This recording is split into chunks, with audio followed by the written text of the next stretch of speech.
जय हिंद दोस्त, हम हैप्पी अपने सबन के स्वागत करत बानी अपना चैनल क्विकनेस ऑफ माइंड में।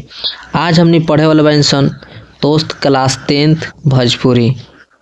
ठीक, पूरा कंप्लीट ई चैप्टर का हमनी पढ़े वाला बानी सन। चैप्टर बा हमनी के चैप्टर नंबर 8। ठीक बा, और देखी ई चैप्टर के हम अपने सबन के पूरा कंप्लीट ऐसे पढ़ के सुना रहल बानी कि ई चैप्टर से क्वेश्चन जे बा बहुत ही इम्पोर्टेंट बा।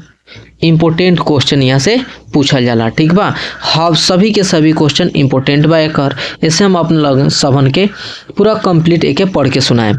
तो अपने सबन पूरा अच्छा से सुनी आ एमे के जितना भी ऑब्जेक्टिव प्रश्न बा, ऑब्जेक्टिव प्रश्न उ सारी के सारी अभी अपने सबन कर दे हम तो सुनला के बाद में। ठीक बा, तो आनंद ली अच्छा से। और अगर अपने चैनल के सब्सक्राइब नहीं कैले तो अपने चैनल के सब्सक्राइब कर ली आ एगो लाइक अपने ई भाई खातिर जरूर दे दे हम। ठीक, वीडियो के लाइक कर दें, प्यारा सा कमेंट कर दें। चलिए तो हमने चालू कर जाओ, चैप्टर के शुरू कर जाओ। देखी चैप्टर बा हमनी के 8। ई चैप्टर के लिखे वाला के नाम बा सत्यनारायण लाल। देखी अभी अपने के हम सत्यनारायण लाल जी के बारे में बता रहल बानी, फिर ई चैप्टर के बारे में हमने समझा। चैप्टर के नाम है जग के लाल उहो बरखा आई। ई चैप्टर के नाम है उहो बरखा आई। तो ई लेखक ई जे बारे उहो बरखा आई जौन ई कविता बा, एकर लेखक साहब जे बानी उनका बारे में पहले हमनी जान लेहब जा। ठीक बा, तब हमनी ई कविता के पढ़ब जा और अच्छा से समझे के कोशिश करब जा। देखी तो सबसे पहले हमनी जान ली ई सत्यनारायण जी के बारे में। तो ई जौन चैप्टर बा उहो बरखा आई, ई जौन चैप्टर बा उहो बरखा आई, ओकर कवि जे बानी सत्यनारायण लाल जी बानी। ठीक बा, और उहो बरखा आई एगो कहा कविता है, याद रखें। ठीक बा, देखिए भोजपुरी हिंदी के यशस्वी कवि सत्यनारायण लाल के जन्म 9 जुलाई 1915 के भोजपुर जिला में भइल रहे। ई बात याद रखें कि सत्यनारायण लाल जी के जन्म भई रहे उ भोजपुर जिला में भई रहे। कहाँ भई रहे? भोजपुर जिला में। ई इम्पोर्टेंट बा। यहाँ के जन्म तिथि अपने से ना पूछल जाए डेट, लेकिन जिला जरूर पूछल जाए कि ई कौना जिला के रहे वाला रनी के सत्यनारायण लाल जी। तो भोजपुर जिला याद रखें। चलिए आगे हमने देखल जाओ यहाँ के बारे में। यहाँ के बाल साहित्य आ छात्रों उपयोगी साहित्य के विशेषज्ञ रही। यहाँ के सरल सहज भाषा पाठक के मन के छू लेला। माने यहाँ का जौन भाषा बाटे बहुत सरल बा, सहज बा, जौन की पाठक के का करला मन के छू लेवेला, पढ़े वाला के मन के छू लेवेला, दिल के छू लेवेला। यहाँ के शिक्षा संबंधी दर्जन किताबन के रचना कैली। माने यहाँ के शिक्षा से संबंधित जौन किताब बा बहुत सारा किताबन के रचना कैनी। दर्जन समझा तो हम अपने दर्जनों में रचना कैनी। 1 दर्जन 12 गो के कहल जाला, तो दर्जनों में रचना कैले बनी, बहुत सारा किताब के रचना कैले बनी। देखी अब आगे देखी यहाँ के प्रकाशित पुस्तक बाड़ी सन नवीन भारती। याद रखें यहाँ का प्रकाशित पुस्तक बाड़ी सन कौन? नवीन भारती। नवीन भारती यहाँ के एगो पुस्तक बा उ प्रकाशित बा। बाल भारती यहाँ का पुस्तक के नाम है। भाषा साहित्य सरिता यहाँ का पुस्तक के नाम है। साहित्य सरिता यहाँ का पुस्तक के नाम है। 4 एकांकी यहाँ के प्रकाशित पुस्तक के नाम है। आ शहीद का स्मारक यहाँ के पुस्तक के नाम है। कुंवर सिंह की थाती यहाँ के पुस्तक के नाम है। बाल रंगमंच यहाँ के पुस्तक के नाम है। ये प्रकाशित प्रमुख के पुस्तक बा, ये सब याद रखें, एग्जाम में पूछल जाई। अभिनव शिक्षा शास्त्र यहाँ के प्रकाशित पुस्तक के नाम हुए। देखिए सुधिया मधुमास की फूल सुल यहाँ के प्रकाशित पुस्तक के नाम हटे। चलिए आगे हमने बढ़ल जाओ। देखिए सत्यनारायण लाल अखिल भारतीय भोजपुरी साहित्य सम्मेलन के संस्थापक लोगन में से रही। माने अखिल भारतीय साहित्य सम्मेलन जौन के संस्थापक जौन लोगन रहे ओमे इहों के रहनी के सत्यनारायण लाल जी। देखिए यहाँ के 9 फरवरी 1904 में यह दुनिया से विदा हो गईली। कहे के मतलब यहाँ के जन्म कब भई रहे तो देखिए 9 जुलाई 1915 के कहाँ भई रहे तो भोजपुर जिला में भई रहे। और यहाँ के निधन कब हो गई यानी कि यहाँ के दुनिया के छोड़ के कब चल गई, यहाँ के मृत्यु कब हो गई तो 9 फरवरी 1904 के। ठीक बा। देखिए अब हमने समझ लीजा विषय प्रवेश यानी कि जौन हमने चैप्टर पढ़ब जब उहो बरखा आई। इस चैप्टर में इ कविता में के का चीज के बारे में पढ़े के बाद जरा ओकरा बारे में पहले हमने जान लीजा। उहो बरखा आई में कभी बरसात में रिमझिम बदला से धरती के हरियाइल पेड़ पौधन के पल लोग के खुश होके अगराइल यादी के बखान करत बाड़े। कहे के मतलब उहो बरखा आई कविता जौन बा एमे कवि केकरा बारे में तो बरसात के बारे में बताए वाले बनी। कैसन बरसात जौन रिमझिम का होला ऐसे कि जितना भी पेड़ पौधा रहेला सब हरा भरा हो जाला। ठीक जौन पेड़ पौधा नाहियो मतलब कि पनपे वाला रहेला उ पनप जाला। ठीक बा। देखिए लोग का हो जाला कि खुश होके अगरा जाला। अब ओकरे बारे में यहाँ के बतैले बाणी। ठीक बा। देखिए उनकर चाह ऐसन बरसा के बा जे सब केहू में जान फूंक देवे। आ के मतलब और हर तरह के भेद मिटा देवे। माने कभी ऐसन बरखा चाहत बानी जौन हर तरह के का करे हर तरह में हर सब केहू में जान फूंक देवे। चाहे उ गरीब व्यक्ति होखे चाहे अमीर व्यक्ति होके सभी केहू में का कर देवे उ बरखा जान फूंक देवे। ओइसन बरखा से यहाँ के चाह बाटे। ठीक बा। आगे समझम।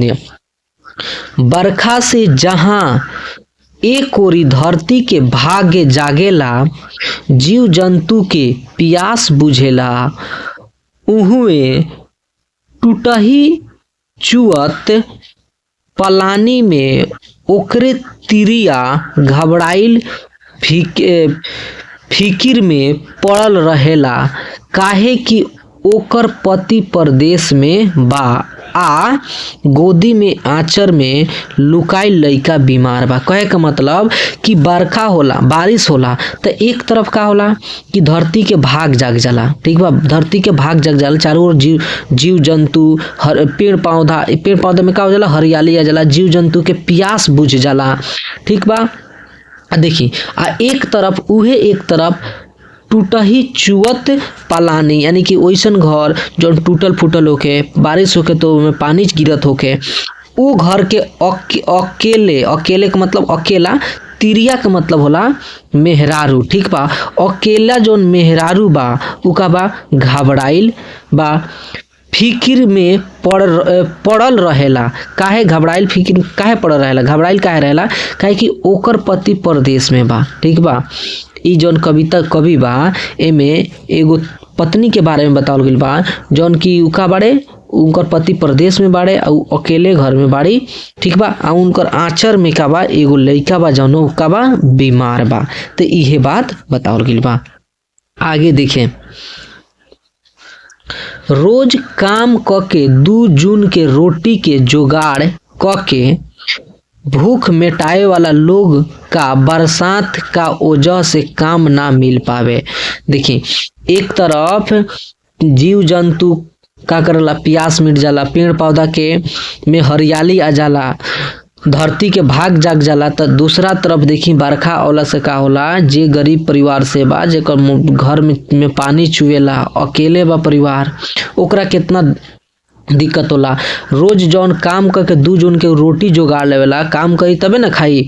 तो उ रोटी ओकरा का करला ना मिल पावेला। भूख मिटाए वाला लोग बरसात के वजह से काम ना मिल पावे। जब बारिश होई तो काम ना मिल पाई, आ काम ना मिल पाई तो 2 जून के 2 टाइम के रोटी ना मिल पाई। ई बात बतावल गइल बा। देखी ऐसन लोग बरसात से घबराला। कैसन लोग घबराला? जेकरा भूख मिटावे खातिर 2 जून के मतलब भूख मिटावे खातिर काम करे के पड़ेला, ठीक बा। 2 जून के रोटी ओकरा ना मिल पावेला। ओइसन लोग बरसात से घबरा जाला कि आखिर बारिश होई तो हमार का होई, हम कैसे खाएब आ कैसे रहब। तो अमीर लोग पिकनिक मनावेला, आ उहे अमीर लोग बारिश के टाइम में का करला? पिकनिक मनावेला। केहू धधाए आ केहू पियराए घबराए। कहे का मतलब केहू धधाए यानी कि खुशी बहुत ज्यादा खुश हो जाए, आ केहू पियराए यानी केहू साफा का हो जाए, उदास हो जाए। इहे कवि साहब एमे बता रहल बानी। कवि के ऐसन बरसात के चाहत बा, माने कवि ऐसन बारिश चाहत बा जे अमीर गरीब सबका में जान जगा देवे। वैसन बारिश जौन अमीर व्यक्ति होके गरीब व्यक्ति होके सभी में जान जगा देवे, ठीक बा। टिल्हा गड्ढा सबके भर देवे, आ सब जीव जंतु भेदभाव बिसरा के बरसों के आनंद उठावे। आ सब केहू अपन का करे, जीव होके जंतु होके सब केहू अपन भेदभाव मिट जाए आ बरसों आनंद उठावे। कवि का भरोसा का कि ऐसन बरसात आवही वाला बा। कवि के भरोसा बा कि ऐसन बरसात जोन बा आवे वाला बा, जब सांप मोर मिल के कजरी लगाई। जब सांप आ मोर दोनों मिल के खुशी से झूम उठी, ठीक बा। देखी आगे बढ़े बजा हमनी। अब हमनी के यहाँ से का होता कि जोन कविता बा शुरू होता, उहो बरखा आई। देखिए यहाँ से प्रश्न अपने के कैसे पूछल जाई कि उहो बरखा आई कौना विधा के रचना ह। तो कहेम सब हमनी कहा कि ई एगो कविता ह। का बताएम सन हमनी कि ई कविता ह।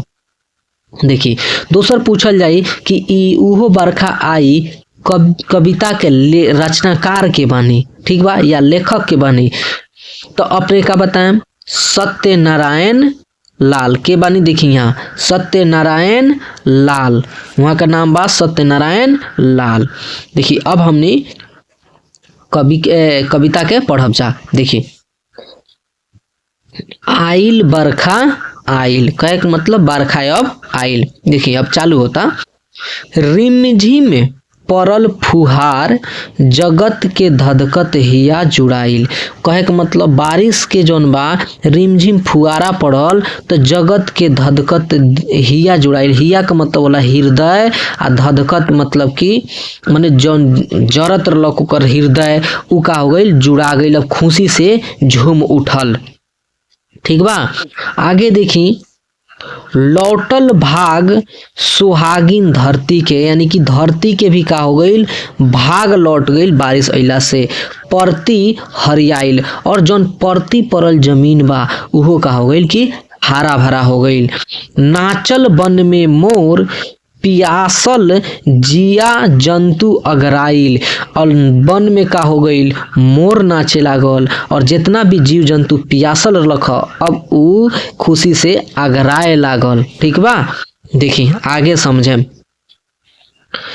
पनपल पसरल घास फूस सब ठूठो अब ठुठियाइल। कहे का मतलब पनपल घास फूस भी का हो गइल, पनप गइल, यानी कि अब बढ़ल चालू कर देलक। आ ठूठो अब ठुठियाइल, ठूठो माने अपने समझे नहीं, ठूठ के एकरा कहल जाला। जैसे कि मान ली पूरा एगो बांस ह, यही पर से टूट गइल होके, यहाँ से कट के ना खत्म हो गइल, तो एकरा का कहल जाई, भाई जौन बच गइल एकरा का ठूठ कहल जाई। तो इहो का हो गइल ठुठियाइल। कहे के मतलब अब पनकता, इहो में पिंपी बिक देले बा, एकरा कहल जाला ठुठियाइल। देखी आगे समझम जा। बाकिर चुवत मड़ैया में अक्सरिये तिरिया घबराइल। लेकिन दूसरा तरफ देखी चुवत मड़ई में, वैसन घर में जहाँ पानी चुवत हो के बारिश अइला पे, अक्सरिये यानी कि अकेला, तिरिया का मतलब होला मेहरारू, घबराइल। अकेले मेहरारू का होता, घबरा जाता। पति परदेसी यानी पति का बा परदेश में बा। आचर तर लइका बीमार सकराइल, कहे के मतलब आंचर में जौन लइका बा उ बीमार बा, उ बहुत ग्रसित बा बीमारी से, सकराइल बा। आइल बरखा आइल। देखिए अब आगे सुनेम जा, कहता कतहु महल अटारियन से कजरी के धुनी आवत बा, केहू मातल पुरवा से बरखा के गुण गावत बा। ठीक बा।